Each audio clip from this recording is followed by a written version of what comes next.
Saludos a todos y todas. Desde la Organización de Estados Iberoamericanos para la Educación, la Ciencia y la Cultura le damos la más cordial bienvenida a este webinar sobre el presente y futuro de la virtualización de la educación superior en República Dominicana e Iberoamérica. En este espacio, que se inscribe en nuestro laboratorio de ideas, expertos nacionales van a abordar, van a compartir con nosotros reflexiones sobre la educación superior en estos tiempos de crisis y ante la incertidumbre de los tiempos futuros. Asimismo, se darán propuestas para ver cómo responder a los efectos de esta crisis ante una transformación de la educación superior a nivel nacional, a nivel regional y a nivel global.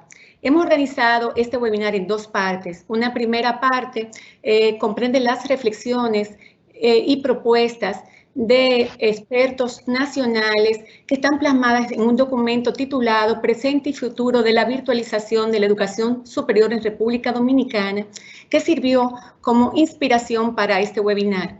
Este documento luego pueden acceder a él mismo en nuestro micrositio de recursos de educación superior de la OEI. En esta primera parte participarán los doctores Miguel Escala, es rector del INTEC y profesor emérito de esa universidad. El doctor José Armando Tavares, rector del Instituto Tecnológico de las Américas, ITLA. Odil Camilo, vicerrectora académica de la Universidad Iberoamericana, UNIBE. Y Julio Sánchez Mariñez, el rector del Instituto de Educación Superior Salomé Ureña, ISFODOSU, que es la Universidad Pedagógica Dominicana. A todos ellos les agradecemos mucho su participación.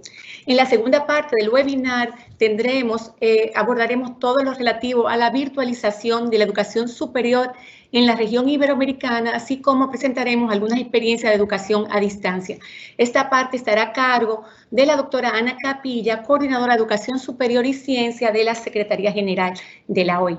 Por último, para finalizar, tendremos los comentarios de nuestro secretario general, Mariano Jabonero. Solamente decirles que para la Organización de Estados Iberoamericanos, para la OEI, la educación superior tiene una especial relevancia. Es un programa prioritario nuestro y en este momento de crisis se redimensiona. No solamente en la recopilación, levantamiento de las medidas que se están tomando en los países ante los efectos del COVID-19, sino sobre todo en la búsqueda de propuestas y aportes para responder y ayudar a los países a responder de la mejor manera a esta crisis, que, como dije anteriormente, transformará de manera indudable nuestra educación superior y que necesitamos asegurar que sea a la vez inclusiva, equitativa y de calidad. Todos y todas pueden unirse a nuestro webinar y con preguntas, con inquietudes, comentarios a través de nuestro chat. Posteriormente, los expertos, les enviaremos la respuesta de los expertos. Y sin más, damos inicio a este webinar. Gracias a todos por acompañarnos. Muchas gracias, Catalina. Sí, muy buenos días a todos y a todas. Soy Miguel Escala presentando la introducción de este documento que, como bien dijo Catalina, un documento hecho por 4 académicos dominicanos preocupados. A mí me gusta decir 2 generaciones preocupadas por un mismo asunto y con mismos sueños en relación a la educación superior. Realmente el documento tiene 2 partes. En una primera parte hacemos el análisis de lo que es la virtualización reactiva, que realmente no fue una virtualización total, fue una adopción a partir del decreto presidencial de suspensión de la docencia universitaria de ir a una educación remota, una educación a distancia, que algunos tenían ya sus plataformas virtuales montadas, pero otras tuvieron que realmente inventar, y los profesores se incorporaron de una manera sumamente creativa e inventaron las formas de poderse comunicar con los estudiantes. Quisiera decir que en Dominicana muchas universidades estaban ya al final del periodo académico. En la mayoría de los países, obviamente, iberoamericanos y del mundo, hubo esfuerzos similares y todavía hoy Estoy recibiendo información, por ejemplo, de cómo Somalia reaccionó al tema, cómo Sudáfrica reaccionó al tema. Ha sido una reacción universal, pero obviamente esa fue una reacción forzosa, emergente, de emergencia y reactiva. Se reaccionó a un hecho, no era algo planificado por las universidades con mucho tiempo. Y como dijo el Grupo Cartagena en un documento que fue de los primeros documentos que se compartió, estamos en una situación que podría describirse bien por la metáfora de que hay que reparar la bicicleta mientras vamos en ella. Y realmente esa fue la situación de esa virtualización reactiva o educación a distancia reactiva. Pero nosotros quisimos poner en la segunda parte del documento, está dedicada a lo que es la virtualización proactiva. La virtualización proactiva en donde compartimos algunas propuestas y reflexiones para seguir dando las mejores respuestas, pero ya preparados, ya analizando lo que va a pasar, viendo hacia el futuro y buscando las mejores formas de hacer la respuesta. Y el documento invita a una reflexión crítica a la CIES para analizar lo que hicieron, descubrir realmente las cosas que tenían establecidas y las potencialidades de los profesores y de los estudiantes, pero de aquí adelante realmente hay que hacer las cosas de una mejor manera, ir planificando, y una planificación que nosotros le llamamos la planificación del poco a poco. Es una planificación que no puede ser que vamos a crear para el próximo periodo académico totalmente todas las características de la virtualidad deseada, pero tenemos que ir avanzando y construyendo cada vez más. A cada institución le toca hacer esa revisión y realmente contribuir a una transformación importante de la educación superior, porque como se avisoran los tiempos y como se ve el fenómeno de la pandemia, es posible que la presencialidad, como estamos acostumbrados, no vuelva a ser una presencialidad en mucho tiempo, no volvamos a la misma situación, y tenemos que por lo menos ir pensando en el próximo periodo académico para lograr la sostenibilidad de las instituciones, que nuestros estudiantes puedan graduarse en el tiempo que más o menos tenían planificado, y al mismo tiempo asegurando la sostenibilidad y la supervivencia de las instituciones y la salud, obviamente, de nuestros profesores y estudiantes. Realmente Harvard sabemos que fue la primera institución que comenzó a planificarse la virtualidad en el tiempo, le dijo a los estudiantes no vuelvan, y nos sorprendió mucho cuando la Universidad de Salamanca se fue a la virtualidad, donde de alguna manera la cátedra de Fray Luis de León dejó de funcionar. Después de 5 siglos funcionando la cátedra, deja de funcionar la presencialidad y todo el simbolismo que representa esa cátedra para la Universidad de Salamanca. La meta que nosotros proponemos en esta es realmente a mediano plazo, es construir proactivamente, y en esa construcción tenemos 4 pilares que vamos a presentar. El primer pilar es el compromiso institucional, psicopedagógico y tecnológico. El segundo pilar es la comprensión y apoyo de los organismos reguladores. El tercer pilar es la integración de profesores y estudiantes, y el cuarto pilar, el liderazgo institucional. Los otros que trabajamos del equipo que trabajamos en el documento serán los que presentarán las otras partes del documento.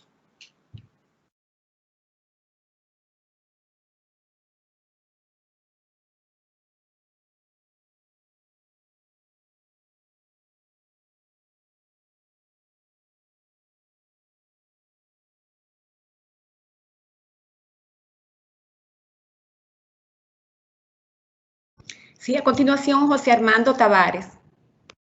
Sí, muy buenas a todos y todas. Agradezco la invitación de la OI y bueno, pues el honor de ser parte de este grupo de académicos y académicas amigos que a través de esta propuesta de 4 pilares fundamentales pretendemos hacer un servicio no solamente a la educación superior dominicana, sino a toda la educación superior iberoamericana. El primer pilar propuesto es el compromiso institucional psicopedagógico y tecnológico. Es decir, nosotros entendemos que para que se realice una virtualización proactiva, porque lo que ha sucedido hasta el momento es un proceso quizás de virtualización sobre la base de la urgencia, del decreto, de la invitación obligatoria o mandatoria de los gobiernos quizás a pasar a una modalidad virtual por el impedimento que tenemos de la presencialidad y obviamente el aglomeramiento de personas y social distancing como medidas que se han aplicado en prácticamente todas las naciones de la Tierra. En el caso particular del primer pilar que estamos proponiendo, estamos hablando de que a nivel del compromiso institucional psicopedagógico tenemos que reafirmar la centralidad del aprendizaje de los estudiantes, es decir, estudiantes como centro del proceso de enseñanza-aprendizaje.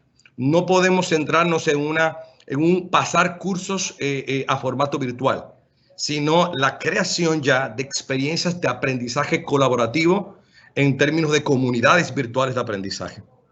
Esta centralidad del aprendizaje de los estudiantes debe de partir de una transformación del modelo educativo a distancia o modelo educativo virtual, que implica obviamente una revisión de la base reglamentaria normativa de la institución. Obviamente toda esta revisión debe de establecerse en función de principios educativos centrados, por ejemplo, en los estudiantes, que invite al aprendizaje activo, a la autoorganización, es decir, a la implementación de estrategias de aprendizaje y de enseñanza colaborativos. También es fundamental en esta centralidad del aprendizaje del estudiante tener una estructura de aula de acuerdo a estándares internacionales. Por ejemplo, está el estándar SCORM, muy conocido por todos, el Think Tank API, que está ahora, digamos, intentando sustituir el modelo de estructura de aula a base de estándares de SCORM. Y sobre todo también hay que definir las estrategias de evaluación y retroalimentación, porque obviamente pues supone una serie de desafíos la evaluación de los aprendizajes en formato virtual, sobre todo en algunos casos cuando hay project-based learning o aprendizaje basado en proyectos, cuando hay un requerimiento, por ejemplo, de enseñanza de ingeniería virtual, hay unos desafíos por responder.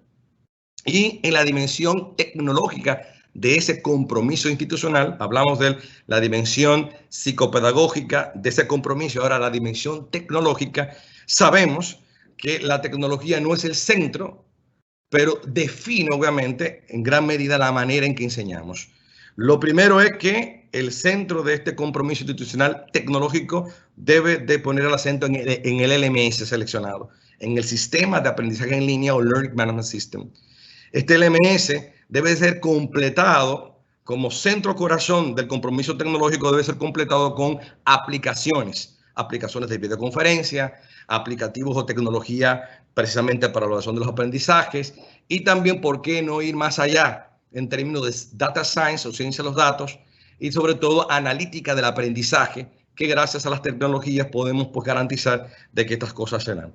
Es importante que este LMS y aplicativos complementarios cuenten con una plataforma de soporte en términos de servidores dedicados, con buen ancho de banda. Muchas de las universidades se han visto en la necesidad de hacer grandes inversiones para mejorar, obviamente, esta configuración tecnológica. El LMS invita, sobre todo, a que también nosotros definamos protocolos de ciberseguridad. Ciberseguridad no solamente a nivel de docencia, hay obviamente señalamientos de algunas aplicaciones débiles a la hora, por ejemplo, de establecer clases virtuales, etcétera, pero también el tema de ver la ciberseguridad de los procesos académicos, como son las inscripciones, los registros, la admisión, etcétera. En definitiva, estamos hablando de una transformación digital integral de las instituciones de educación superior, que no solamente es la implementación de tecnología, sino de una visión integral a nivel de procesos, de ciberseguridad y de elección de tecnología más adecuada según la demanda y realidades particulares de cada institución de educación superior.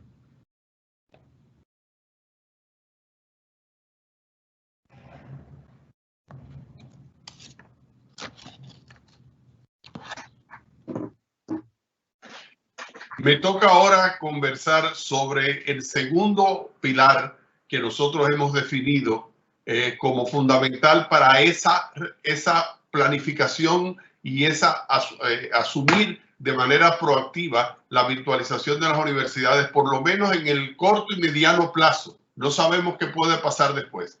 Es el compromiso y apoyo de los organismos regulatorios. En cada país existe un ministerio, una dirección general o un instituto que realmente regula lo que es la educación superior.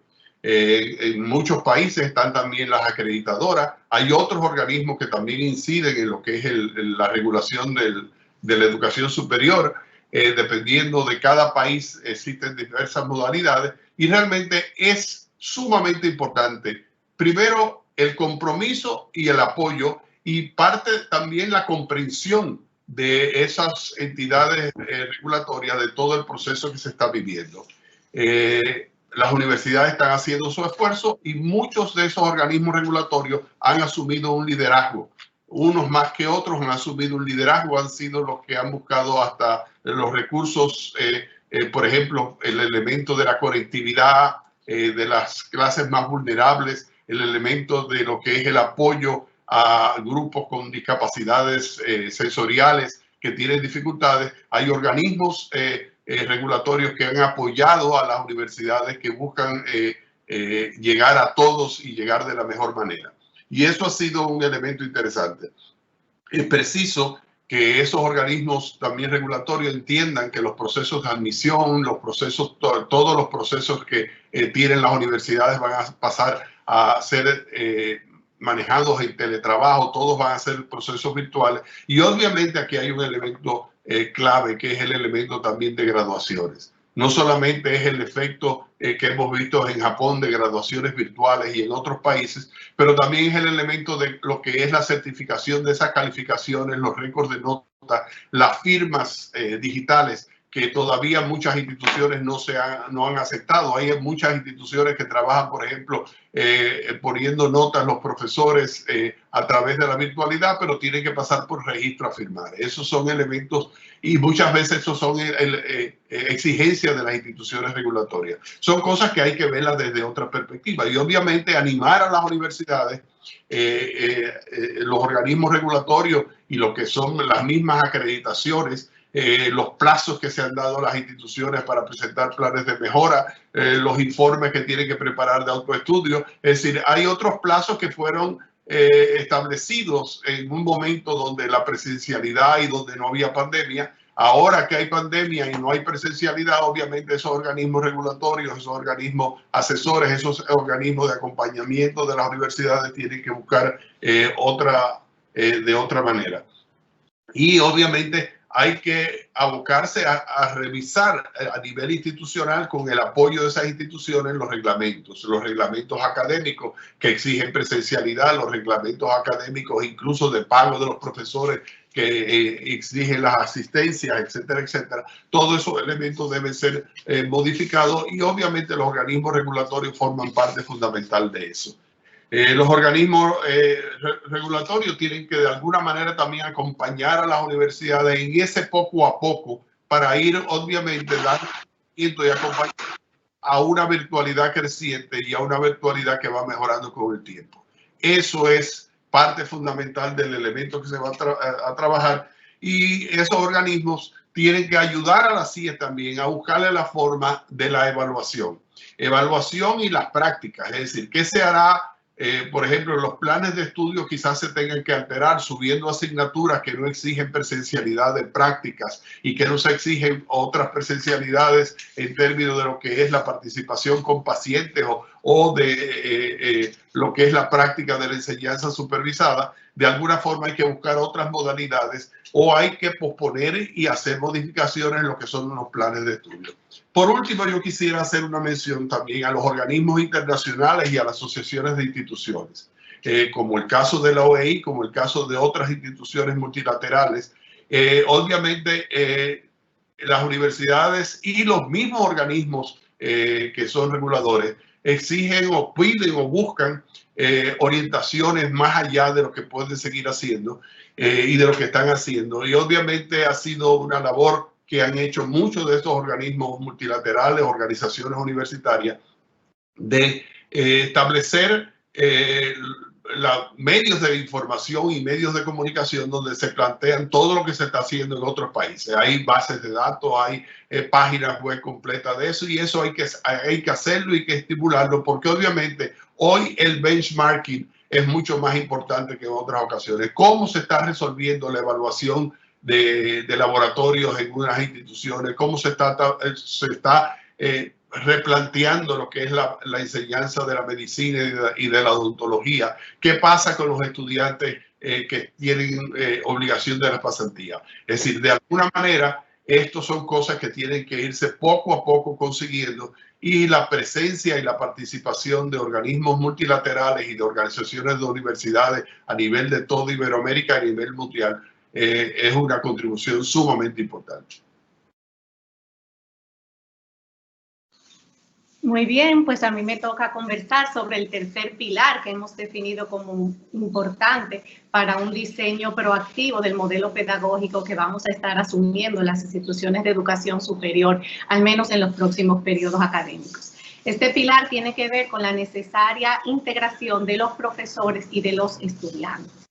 Los profesores han protagonizado algo que era impensable quizás para muchos hace unas semanas, que es una transición abrupta a la virtualidad, y han hecho un esfuerzo encomiable. En este proceso ahora que toca diseñar un periodo académico o unos periodos académicos que serán probablemente completamente virtuales, su participación tiene que ser creativa, tiene que ser activa, y ellos deben ser parte del diseño de este modelo. Son los docentes, y eso tenemos que reconocerlo, los liderazgos de las instituciones, quienes mejor conocen las bondades y las limitaciones de todos los recursos tecnológicos que hemos puesto a su disposición.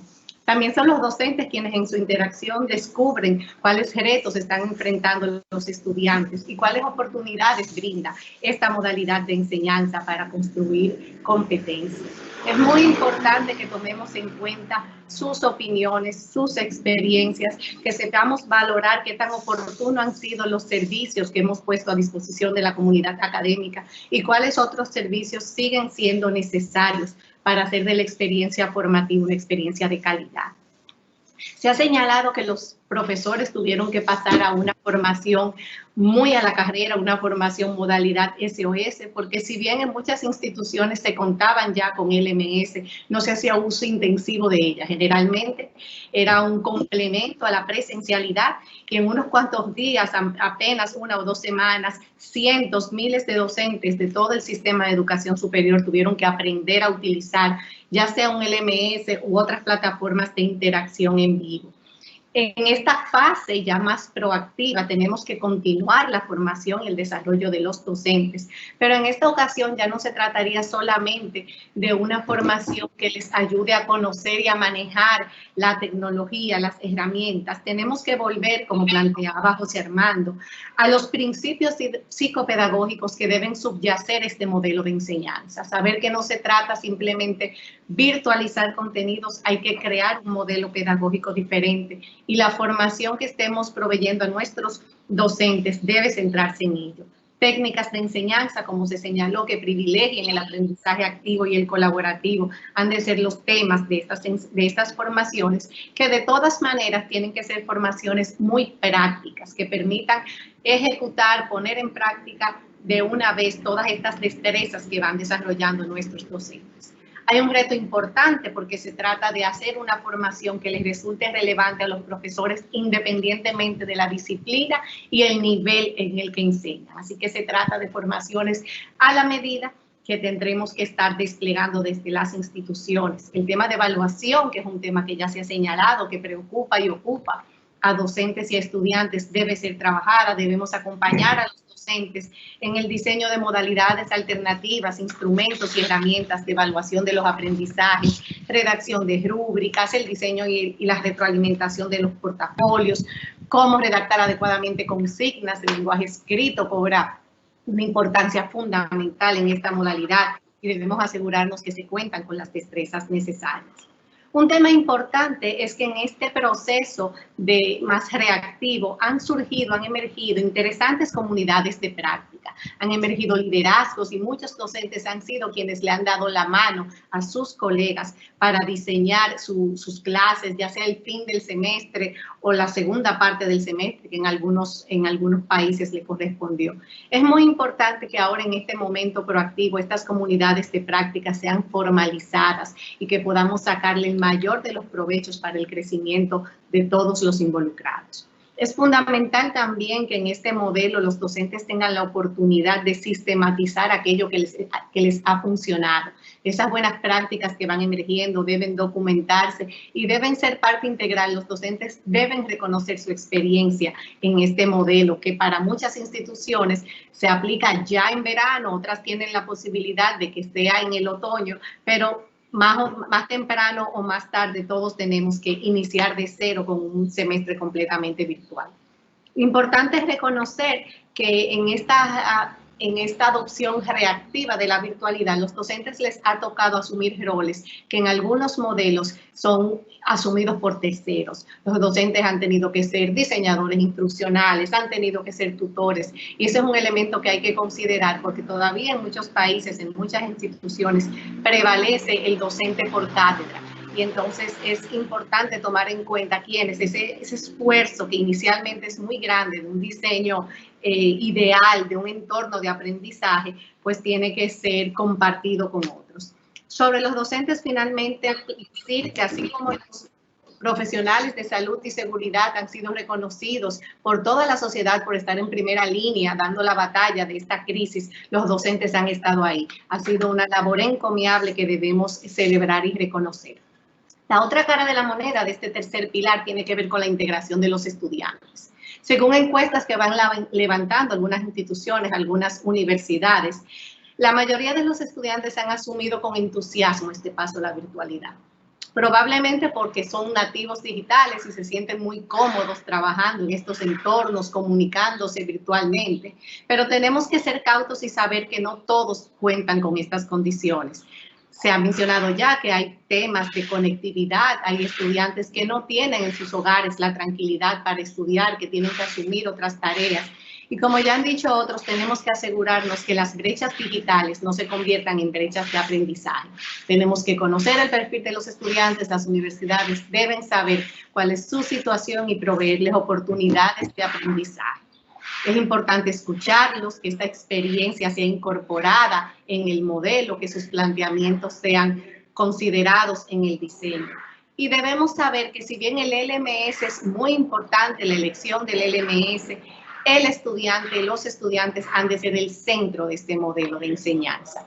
Esta es una oportunidad para promover la autogestión del aprendizaje, un principio pedagógico al que aspiramos en educación superior, pero saber que no pasa solamente porque encarguemos asignaciones. Es muy importante que desde el diseño del modelo pedagógico se privilegie el aprendizaje activo y que no cometamos el error de que aún sea mediados por una pantalla, mediado por una plataforma, no reproduzcamos o no retrocedamos a una enseñanza transmisiva donde solamente el profesor es el que sabe y cambia en la cátedra, el púlpito, por una pantalla.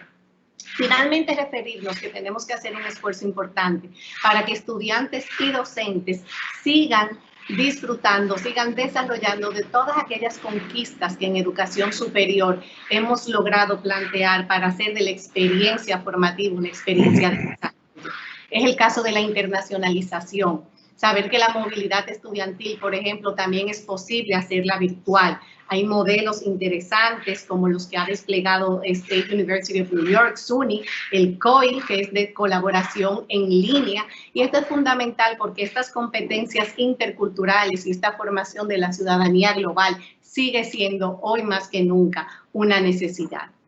También tenemos que asegurarnos que tanto estudiantes como docentes sigan desplegando esfuerzos de aprendizaje en el servicio, sigan fomentando la investigación, la innovación, el emprendimiento. La docencia es el eje fundamental de este esfuerzo, pero todos los otros sistemas, programas que están en marcha en la educación superior deben también transitar a la virtualidad en este modelo ya mejor planificado y proactivo. Con esto termino el tercer pilar y doy paso a mi compañero.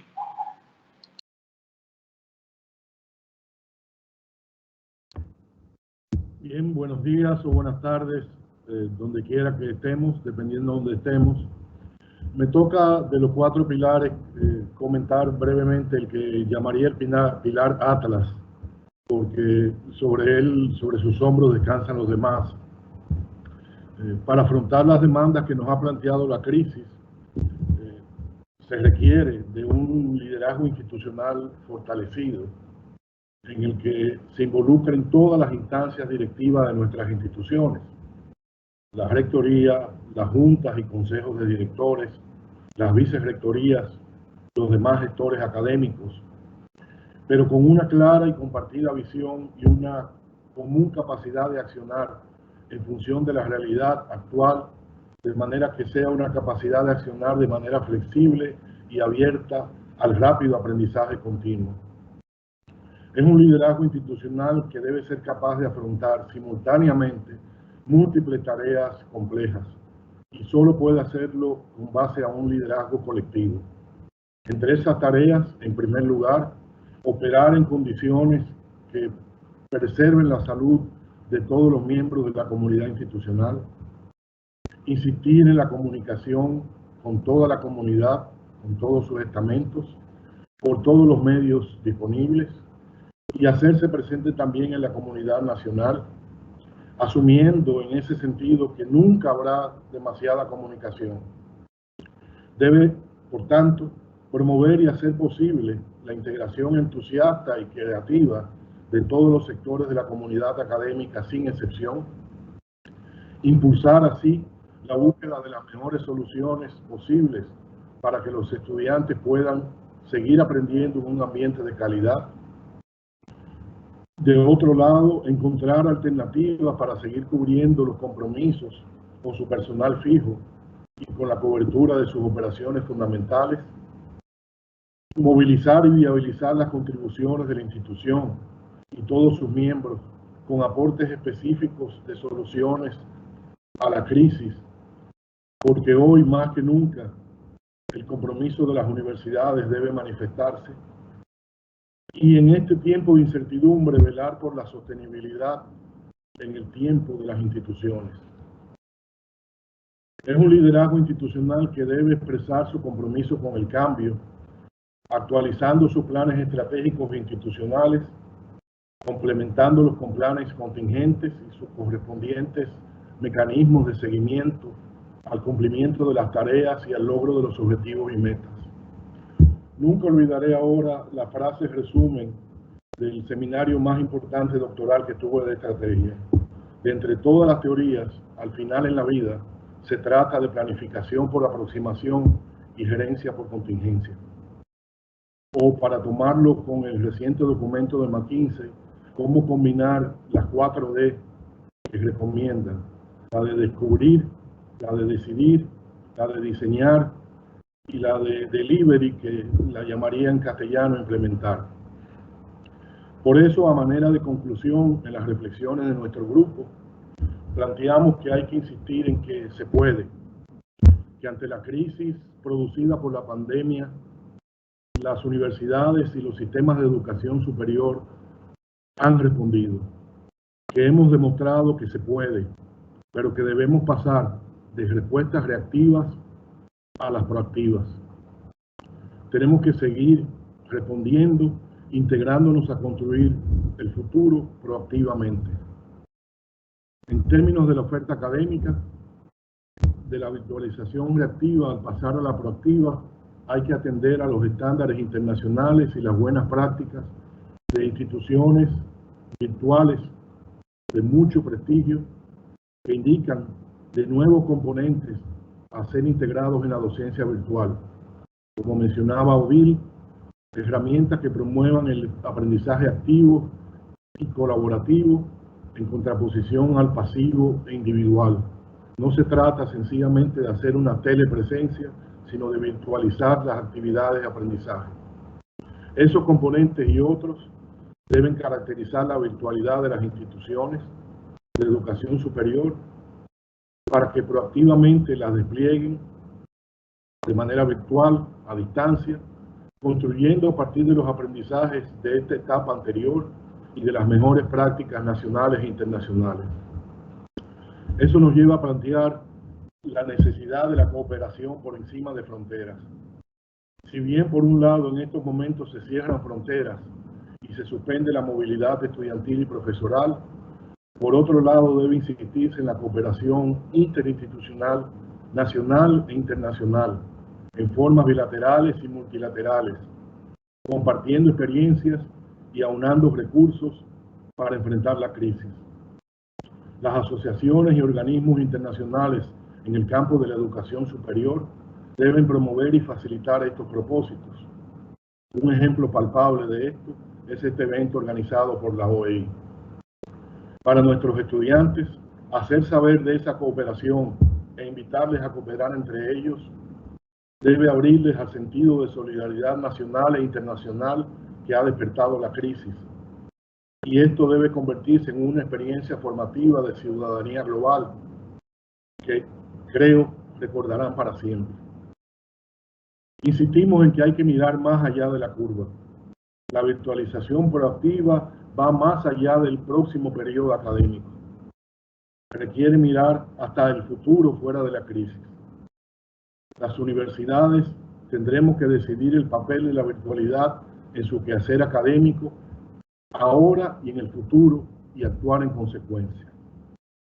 De la crisis, ciertamente, además de problemas, surgen oportunidades y aceleradores de innovaciones y desarrollos que de otra forma no se abordarían o se pospondrían, como había pasado, por falta de sentido de urgencia. Debemos crecernos y seguir aportando por encima de las dificultades. En la proactividad que proponemos hay elementos de optimismo, de esperanza y de sueños.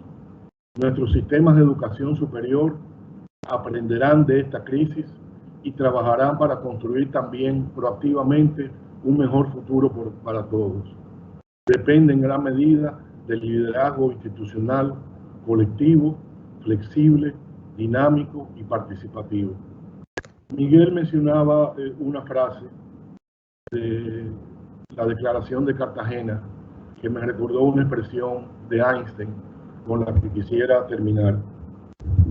Se atribuye a Einstein que decía que la vida es como montar en bicicleta, que para conservar el equilibrio habría que mantenerse en movimiento.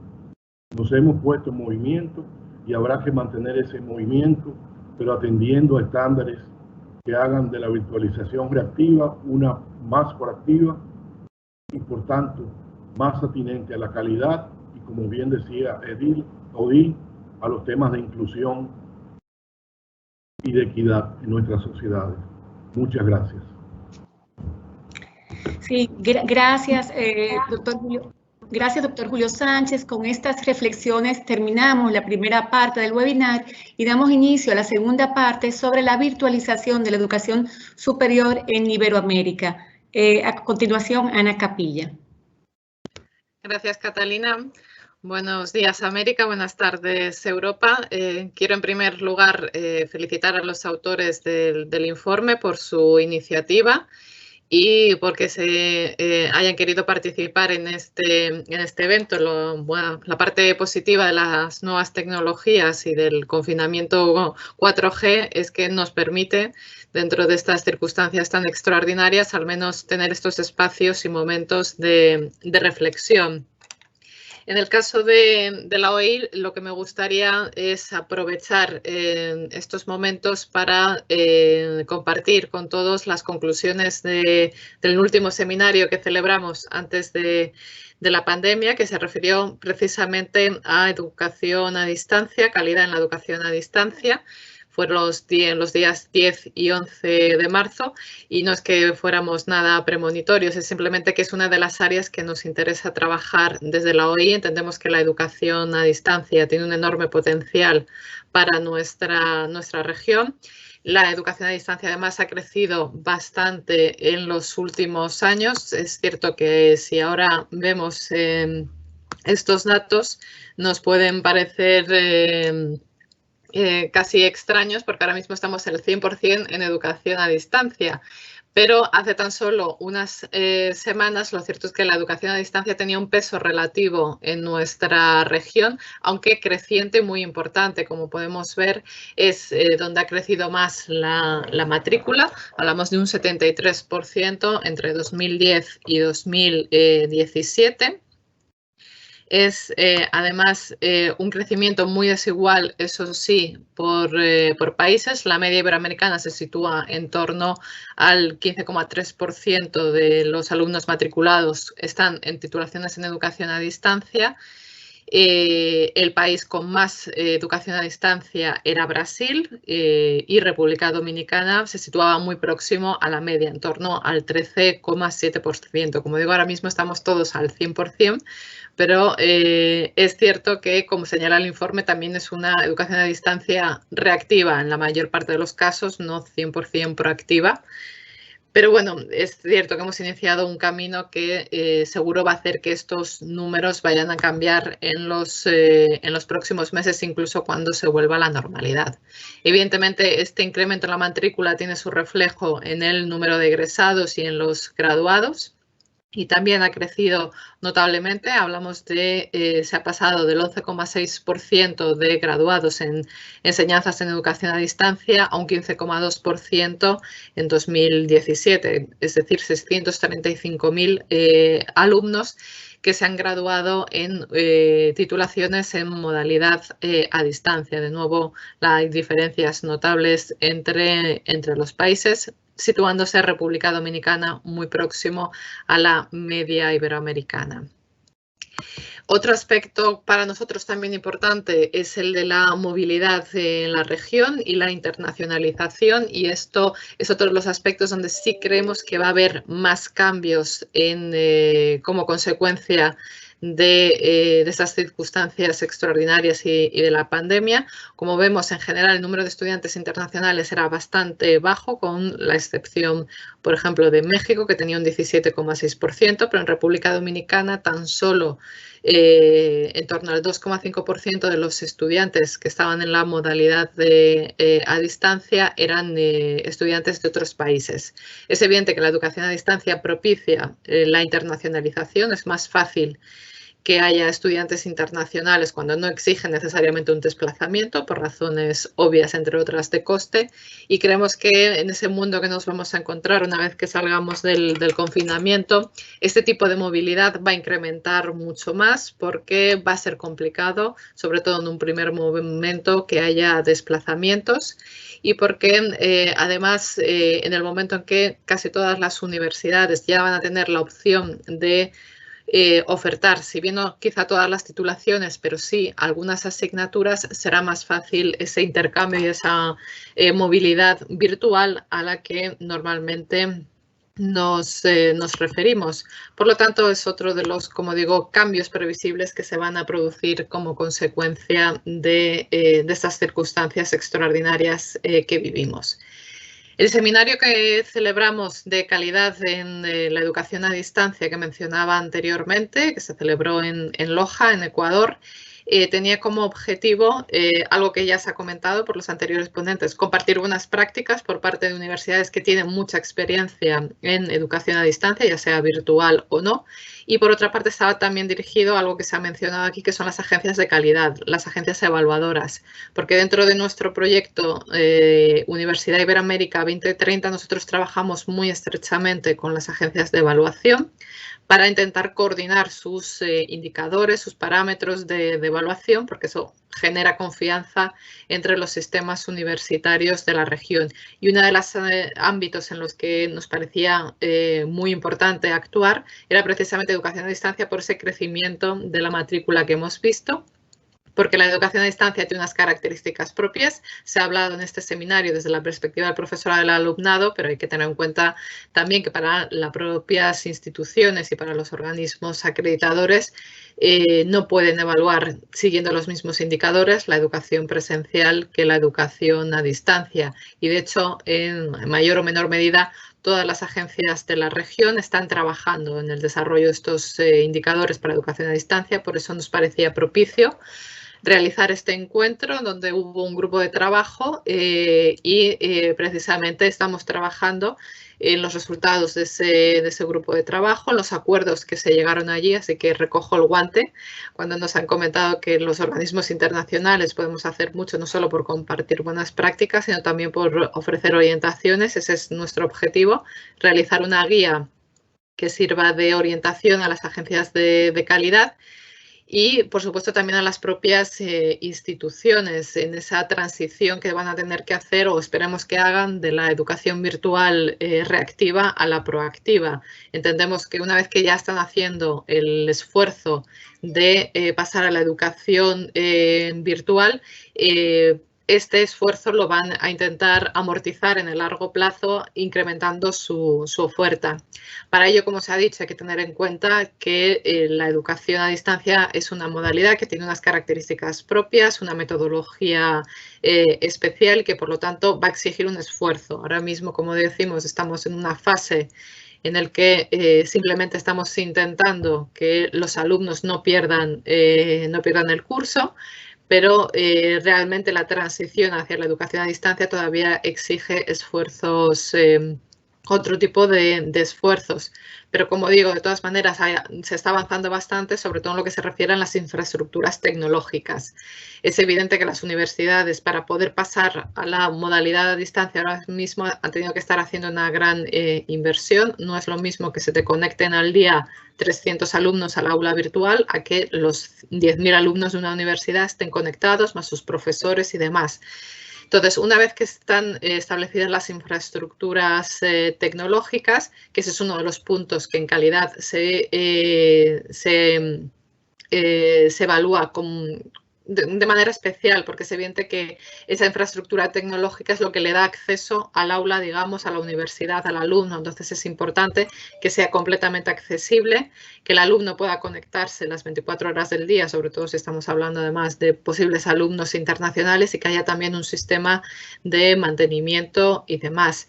Desde la perspectiva del alumnado, indicadores de evaluación, es importante, como decimos, esa comunicación constante, el que tenga conocimiento de la plataforma y de las herramientas que se van a utilizar, y también esas otras figuras. Antes hablaba Odile de que bueno, los profesores ahora mismo están adoptando roles que a lo mejor no eran exactamente lo que les corresponde. Es cierto que en la educación a distancia está muy diferenciado lo que es el rol del profesor académico, de lo que puede ser un profesor tutor, un profesor de apoyo, que son los que garantizan esa comunicación constante que tiene que haber entre el alumno y el profesor.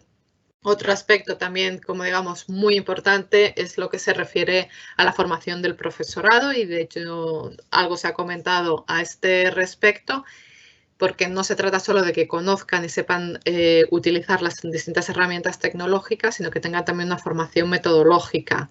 Es decir, que ellos sean conscientes de que hay que los alumnos tienen que adquirir determinados contenidos y determinadas competencias, y que sepan de qué manera aplicar las nuevas tecnologías para garantizar la adquisición de esos conocimientos y de esas competencias. Por lo tanto, lo que en general lo que queremos señalar es, y como digo, estamos trabajando, son esas orientaciones, tanto para las agencias de calidad como para las propias universidades, para que completen esa transición a la educación virtual, porque creemos enormemente en el potencial de la misma para nuestra región. Además, una de las conclusiones también de ese seminario que percibimos es que cada vez está bajando más la edad de acceso a este tipo de educación. Normalmente estaba muy orientada a un alumnado mayor.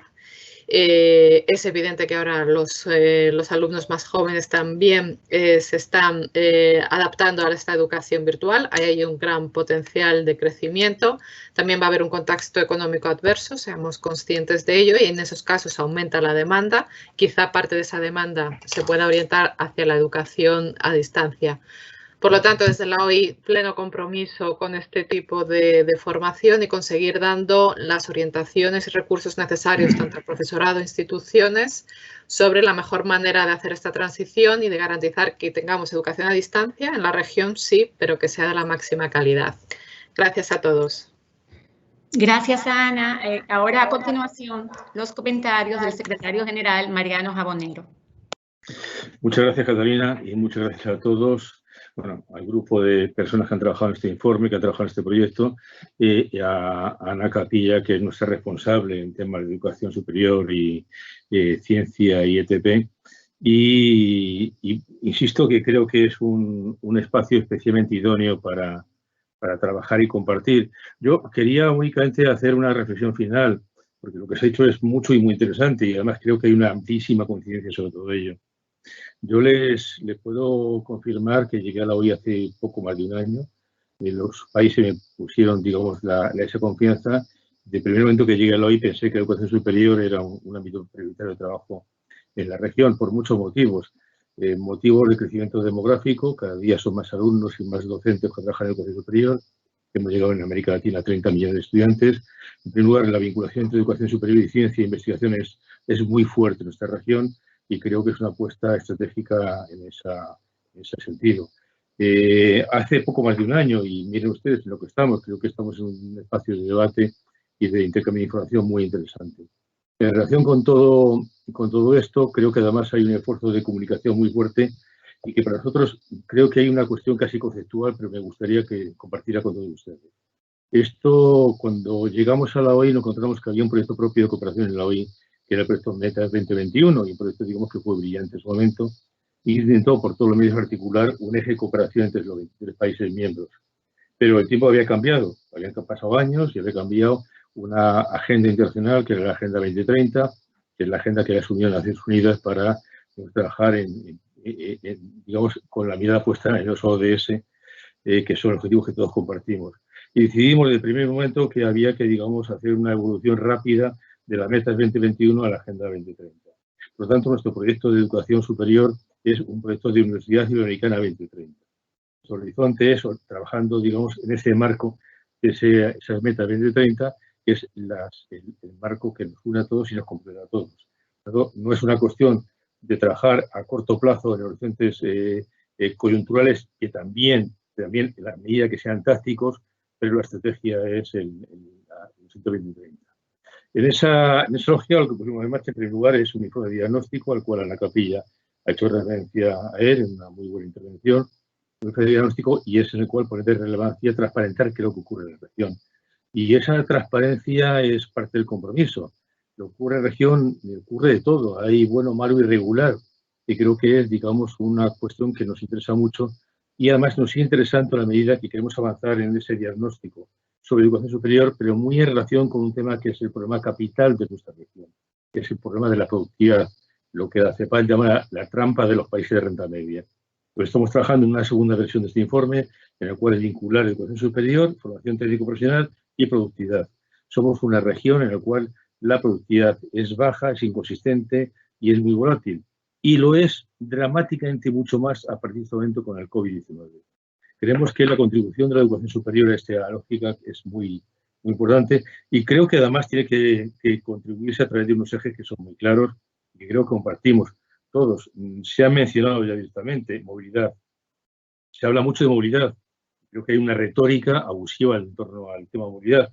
Somos la segunda región del mundo que menos crece en movilidad. Eso es un hecho cierto. Podemos seguir hablando de movilidad y de espacios compartidos, pero al final todo eso no se traslada a lo que ocurre realmente con profesores, con docentes y con alumnos en la región. En segundo lugar, hacer más internacional nuestra universidad. Es otro objetivo que está asociado al anterior y creo que es un tema en el cual tenemos que trabajar mucho y más. Y luego después calidad. No es casual que la última actividad presencial que ha tenido la OI en la ciudad de Loja, en Ecuador, como mencionaba Ana, fue un seminario sobre educación a distancia y calidad educativa. Creo que es un reto y que está muy asociado a ese crecimiento casi exponencial de lo que es la educación a distancia. Y eso todo asociado con un cambio de modelo. El cambio de modelo no es enseñar, digamos, por correspondencia. Eso sería hace 30 o 40 años. Este momento es un cambio de modelo que tiene que ver mucho con cambio de metodologías, tecnologías, una inversión diferenciada en el caso de educación superior y que todo ello está muy asociado también a un tema que para nosotros es capital, que es la investigación.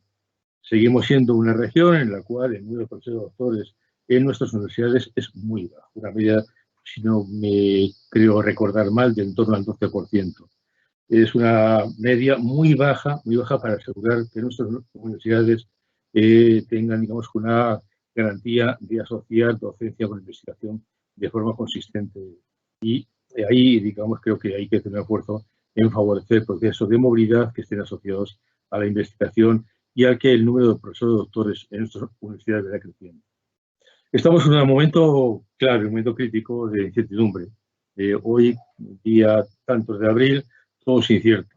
Doy datos. El CEPAL decía hace 20 días que el crecimiento negativo del CRGIL iba a ser del 1,8%.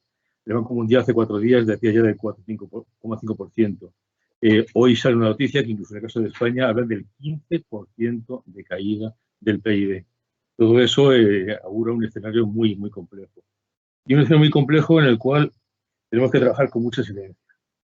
Con mucha evidencia. Hay un lema en la OI, un lema, digamos, no explícito, pero creo que implícito, y que quien me esté escuchando de la casa, Catalina y Ana, me han oído hablar muchas veces que tenemos que trabajar a partir de evidencias y no de ocurrencias. Cada día se le ocurre a alguien algo, alguna medida, digamos, mágica para cómo hacer frente al futuro. No hay atajos, aquí no hay atajos, aquí hay evidencia, hay datos, tenemos mucha información de lo que ocurre en esta región y a partir de esa información construir políticas públicas, también en el Consejo Superior, que sean consistentes y tengan garantías de éxito. Por otra parte, en esta situación, con un impacto económico muy serio, creo que tenemos que generar una complicidad muy fuerte de generar visibilidad, imagen, mensaje y presión frente a los agentes económicos externos. Hay que, digamos, generar una campaña, y lo digo tranquilamente, frente a entidades como son el Fondo Monetario, el BID, la CAF, porque esto si no, no va a salir adelante. Cuando la gente, y muchos decimos, y lo decimos en plan de frívolo, o en plan, digamos, de cierta conmiseración con nuestros hijos, nuestra familia, saldremos y saldremos más fuertes, ¿cómo? ¿Hay respuestas fehacientes a cómo salir más fuertes? Bueno, a mí que me den argumentos. Saldremos más fuertes, pues saldremos, digamos, los que saldremos, digamos, después de haber soportado una presión, digamos, muy dura. Pero para salir más fuertes hace falta, digamos, recursos, apoyo y consistencia. Y creo que es una tarea que tenemos que asumir todos. Creo que esa presión de imagen frente a entidades financieras es imprescindible ahora mismo. Y conseguir que estas entidades no dediquen su apoyo y conseguir que aquellas que tenían puesto el foco en cierto tipo de ámbitos sepan poner el foco en un ámbito en el cual es construcción de conocimiento, que es construcción de capital humano, que es construcción de productividad, que es construcción de futuro. Creo que esa es una cuestión básica y en el tema de educación superior creo que es fundamental. Hay una cuestión que de vez en cuando, creo que en los últimos días he escrito alguna vez en algún artículo, y es que tenemos tres frentes de lucha. Un frente es el COVID, evitar, digamos, la sangría que está produciendo la epidemia. Segundo, los efectos del COVID. Los efectos de esta pandemia son efectos muy serios sobre educación, sobre salud, muchos factores. Y en tercer lugar, otro frente que tenemos abierto es el frente de la retórica. Digamos, tenemos enfrente un frente de la retórica que combatir. La retórica compradora, con frecuencia, es hueca e inconsistente. No puede ocurrir otra vez. Hago hincapié en ese tema porque es un tema muy, muy, muy importante de cara a nuestros gobiernos y de cara a organismos multilaterales de cooperación. Por nuestra parte, por parte de la OI, pues hemos puesto en marcha una serie de medidas que creo que de momento tiene una muy, muy favorable respuesta, más compartir información administrativa y política, que es lo que está ocurriendo. Además, estamos mejorando el sistema de comunicación. Entre hoy y mañana será otro sistema de comunicación en el cual explica qué es lo que hacen nuestros gobiernos para hacer frente a la crisis. Entre ellos están los famosos temas de debate como los sistemas de evaluación. En cada país se toman decisiones, medidas, unas más acertadas que otras, pero creo que compartamos este ámbito de la evaluación académica es importante. Por otra parte, otra cuestión que hemos planteado como muy, muy básica es compartir contenidos educativos, que es muy importante, que están ahí, que además, digamos, hay un acervo ingente entre lo que tenía la OI y que tenemos muchos países de la región. Pero por otra parte, y también hay hecho alusión al tema Ana Capilla, y es el tema de la formación de docentes. El docente puede entrar en un repositor de contenidos, pero al final a veces no sabe qué hacer con ellos. La capacidad de un docente para virtualizar sus enseñanzas es un reto muy importante en este momento porque todo el cambio metodológico y cambio histórico entre educación presencial y distancia y con ese potenciamiento que se va a ocurrir recae básicamente que nuestros docentes, nuestros profesores y profesoras sepan cómo trabajar en educación virtual. Hemos hecho una primera convocatoria de 680 becas para profesores para que puedan virtualizar y aprender a virtualizar contenidos, y ya les digo que en 680 becas hemos tenido casi 1.300 solicitudes. La demanda pone de manifiesto que hay interés notable a trabajar en esa lógica. Y por último, ya para terminar esta intervención, que Creo que puede ser resumen, o puede ser, por mi parte, me gustaría incluso que sería un cierto propósito compartido y ese fortalecimiento de todo lo que es multilateral. Decía antes que de esta crisis dicen que salimos más fuertes. Vamos a ver con qué. Me gustaría ver qué insumos para salir más fuertes. La segunda parte, que salimos con una conciencia de que o salimos todos juntos o salimos. Somos una región con una economía muy compartida, con problemas muy comunes y todo lo que es el trabajo multilateral es fundamental en este momento. O compartimos, o defendemos conjuntamente, o avanzamos conjuntamente, o me temo que cualquier que quiera salir, digamos, de forma unilateral y él solo va a tener escasas posibilidades de éxito. Y yo ahí lo que puedo hacer es que, vuelvo a lo que decía al principio de mi intervención, la OI es un organismo multilateral, tenemos 70 años, es mucha vida por delante, presencia en todos los países y podemos ser y queremos ser un organismo de apoyo a esta salida compartida, conjunta y fortalecida a la crisis. Y no hacerlo además de forma unilateral. El ejemplo que tenemos más próximo, más cercano, es con el caso de IESAL, el Instituto de Educación Superior de UNESCO. Hemos firmado un convenio con ellos, estamos trabajando muy conjuntamente con ellos a través de producción de informes y de trabajo compartido y creemos que en este empeño, pues el trabajar un organismo solo tampoco tiene mucho sentido. Todos podemos aportar, todos podemos sumar y todos podemos construir un futuro mejor. Insisto en que para nosotros, para la OI, la educación superior se ha convertido en una prioridad. Creo que en muy poco tiempo, hemos demostrado que estamos así trabajando en ese sentido. Y en segundo lugar, creo que este tipo de foro como el que se nos ha ofrecido en esta ocasión es idóneo para trabajar, compartir y reproducir, porque creo que esto no puede ser, ni debe ser, ni queremos que sea un hecho aislado. A todos muchas gracias, cuente con nosotros, estamos ahí y vamos a ir avanzando conjuntamente. Ahora de forma virtual, ojalá que sea muy pronto, que podamos compartirlo en presencia, como tuve ocasión no hace mucho, de forma muy grata, de celebrar nuestro 70 aniversario allá en Santo Domingo, en un monumento allá del mar que es simbólico para muchas cosas. Para todos, muchas gracias y quedamos abiertos a compartir, a seguir construyendo y trabajando juntos en la forma que sea más conveniente para cada caso. Agradecemos de manera muy especial las reflexiones y propuestas del secretario general de la Organización de Estados Iberoamericanos, Mariano Jabonero, y de esta manera llega el cierre de nuestro webinar sobre el presente y el futuro de la virtualización de la educación superior en República Dominicana y en Iberoamérica. Queremos también agradecer los valiosos aportes de los expositores nacionales, la doctora Odil Camilo y los doctores Miguel Escala, José Armando Tavares y Julio Sánchez Mariñez, así como la exposición del especialista de la OEI, la doctora Ana Capilla. Queremos agradecer también muy especialmente a todas las personas que desde toda Iberoamérica se han dado cita en este espacio de reflexión. Más de 400 personas se han unido, o sea que muchas gracias por estar.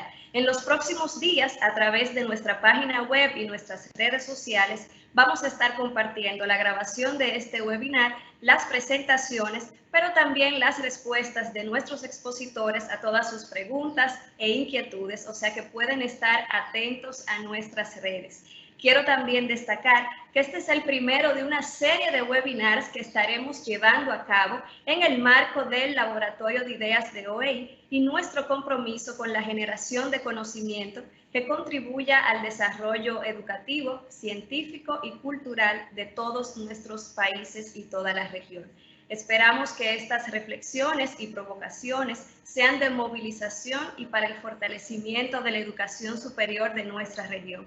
Muchísimas gracias por estar aquí. Mucha salud para ustedes y sus familiares y feliz resto del día. Hasta la próxima.